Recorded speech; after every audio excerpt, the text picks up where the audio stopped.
A gente vai continuar falando sobre guerra, vai continuar falando sobre o conflito. Vamos lá para Israel agora, né? Exatamente. A gente tem mais um brasileiro que mora em Israel. Vamos falar com Marcel Berdichevsky, que vive há mais de 20 anos no país, está acompanhando, sentindo na pele os efeitos dessa guerra e agora vai trazer o relato dele, dessa experiência que ele tem vivido nesses últimos 19 dias. Marcel, bem-vindo. Boa tarde para você aí em Israel. Boa tarde, bom dia para vocês. Obrigado, Rafael, Lívia. Obrigado pelo convite. Nós temos falado, Marcel, nesses últimos dias, nessa semana especificamente, que a guerra parece que se estabilizou, mas num ponto muito alto, numa tensão muito alta. E por mais que a gente noticie fatos novos que vão acontecendo, nos parece já um mais do mesmo, mas numa gravidade preocupante, obviamente. Para vocês que estão aí em Israel, queria que você compartilhasse com a gente como tem sido os seus últimos 19 dias por aí. O que mudou sua vida por causa desse conflito? Bom, primeiramente posso falar de forma bem particular. A minha vida mudou drasticamente do ponto de vista profissional. Eu trabalho com o turismo. Israel é um dos polos de turismo, uma das capitais turísticas internacionais do mundo, que recebem 4 milhões de turistas ao longo do ano. E de um dia para outro, tudo se acaba. Para os próximos, pelo menos, meio ano, previsões zero de turismo voltar para esse país. Então, isso afeta a mim e uma quantidade enorme de profissionais, entre rede hoteleira, profissionais liberais. Isso afeta diretamente a gente, inclusive também aos próprios palestinos, uma vez que Belém, por exemplo, da autoridade palestina, uma cidade que recebe grande parte do turismo cristão. Então, isso pessoalmente afeta a minha vida profissional. A nossa vida familiar afeta diretamente, uma vez que todos nós temos famílias, filhos, irmãos, primos, afetados diretamente, muitos deles alistados no exército, se colocando em posições de risco para defender uma nação que tem o seu direito de defesa, a sua soberania, frente ao terror que o mundo vive. Hoje aqui o terror chama-se Hamas, mas o terror ele é uma ferramenta que o mundo conhece. Vocês vivem aí no Brasil queimando ônibus. O terror ele existe no mundo inteiro e existem alguns jogadores nesse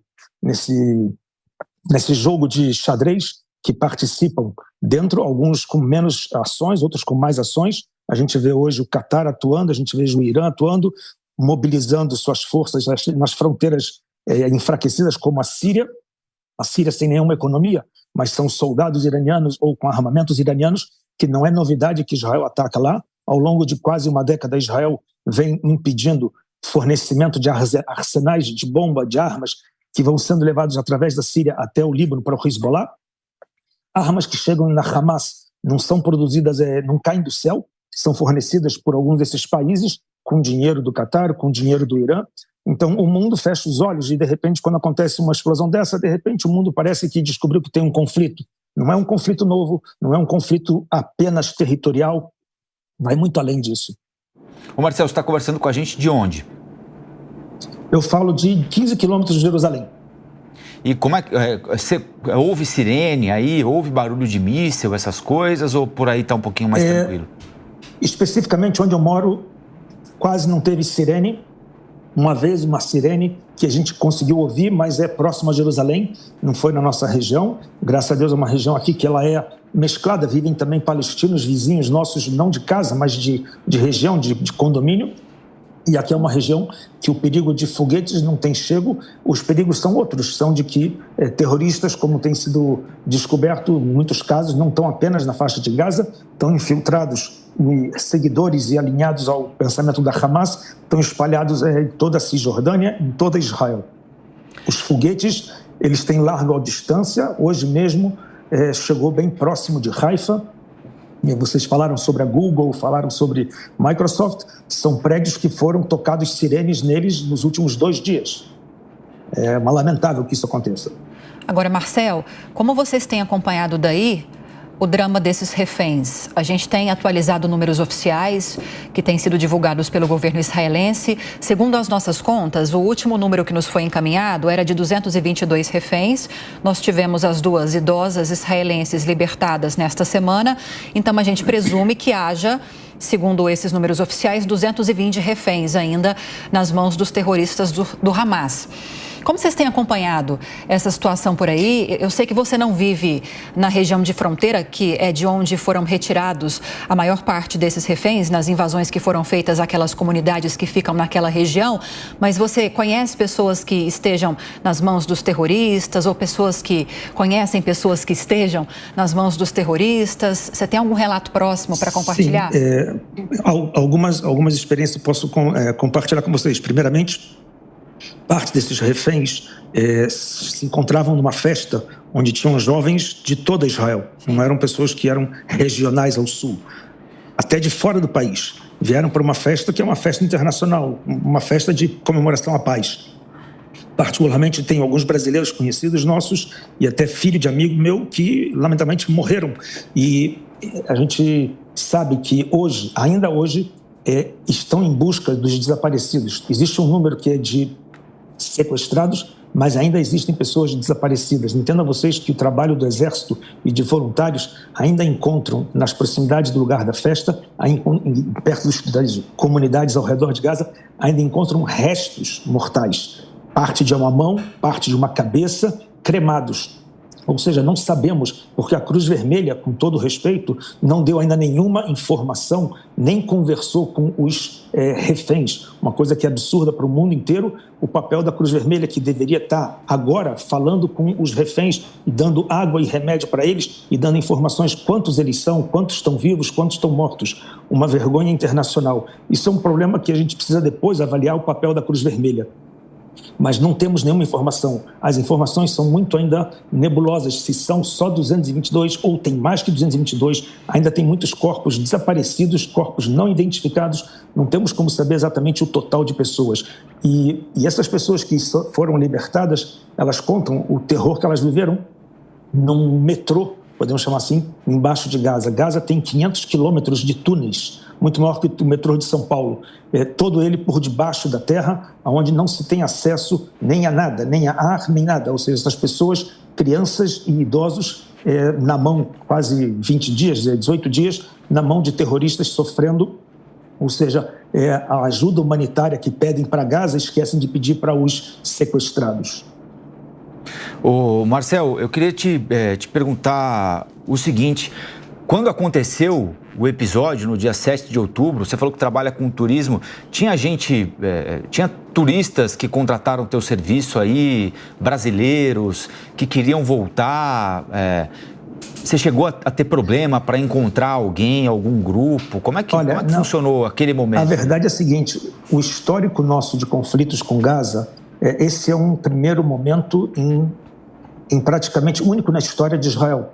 Não existiu nunca uma ação militar dessa do que aconteceu em Gaza. Até então, o histórico dos últimos 30 anos eram foguetes, cada vez ganhando mais força, com mais distância, infiltração de 1, 2, 5 terroristas, e a coisa terminava em um dia, uma semana ou alguma coisa assim. Nunca teve uma ação nesse sentido. E todos nós, eu mesmo já várias vezes, quando tinha uma situação de uma guerra, a gente trocava o percurso. Se a gente tem um conflito com a Hezbollah, a gente ia passear no sul. Se tem um conflito no sul, a gente ia passear no norte. Nesse momento, os primeiros dias ainda encontramos turistas. Eu tinha clientes também nessa semana que aos poucos, por orientação do Exército, pediram para não saírem dos hotéis e a gente foi cancelando. Mas os clientes ainda ficaram por aqui. Alguns conseguiram manter seus passeios em direção a lugares como o deserto da Judéia, Mar Morto, ou as colinas do Golã, o norte, que estava com menos acesso a essas bombas que chegavam. E as pessoas continuaram passeando na primeira semana. As companhias aéreas começaram a cancelar seus voos e esses turistas começaram a se ver presos. Uma vez que a companhia aérea cancela o seu voo, eles não tinham como se deslocar, medo de a coisa esquentar, então começaram a ter mobilizações, não só em Itamaraty, vários países, de como tirar os seus cidadãos daqui, aqueles que queriam, logicamente, e aí começou toda essa novela com a FAB trazendo brasileiros aqui, turistas, e alguns moradores aqui com dupla cidadania, que se viram ameaçados com essa tensão e foram para o Brasil. Agora, Marcel, o governo israelense, o Ministério da Defesa não tem um prazo para que essa guerra chegue ao fim. Pelo contrário, a gente tem alertado aqui que a mensagem é de intensificação da guerra até que seja exterminado o grupo Hamas. Para você que trabalha nesse setor de turismo, depende, a sua fonte de renda vem da circulação de pessoas por aí. Há alguma perspectiva de quando vocês voltarão à normalidade ou é impossível se falar nisso nesse momento? Olha, uma vez que tem um cessar-fogo, a nossa vida volta ao normal. Israel é um país que tem 75 anos de história, já teve dezenas de conflitos e guerras. Vivemos com terror e não nenhuma novidade. Existem terrores diferentes. O fato, por exemplo, no Brasil ter balas perdidas em favelas e terror urbano não impede das pessoas passearem e fazerem o carnaval nas ruas do Brasil. Aqui é igual. Vai existir o terror continuamente, vai trocar de nome, vai sair o Hamas, vai entrar um outro, porque uma vez que a ideologia do ódio é educada nas mesquitas e nas escolas, com patrocínio do Catar, do Irã, via Unicef, vai continuar sempre existindo esse terror. A questão é como a gente administra a vida, porque essas pessoas vivem também disso, os palestinos também vivem do turismo, ou seja, enquanto as pessoas mais velhas querem a paz, os mais jovens, que têm uma cabeça um pouco mais lavada pelo ódio do terror, vai continuar. A guerra sempre continuou, não é novidade. A gente espera só que o cessar-fogo pare para que menos vidas civis caiam e as pessoas possam voltar a uma normalidade. Terror é parte normal. Nós conversamos com o Marcel Berdichevsky aqui na programação da Jovem Pan. Muito obrigado pela entrevista, boa sorte por aí, até a próxima. Obrigado. Enquanto isso, nós seguimos mostrando algumas imagens recuperadas dos momentos mais intensos dos conflitos que já deixaram mais de 7 mil mortos ao longo dos últimos 19 dias, desde 7 de outubro, quando ocorreram os ataques terroristas contra Israel.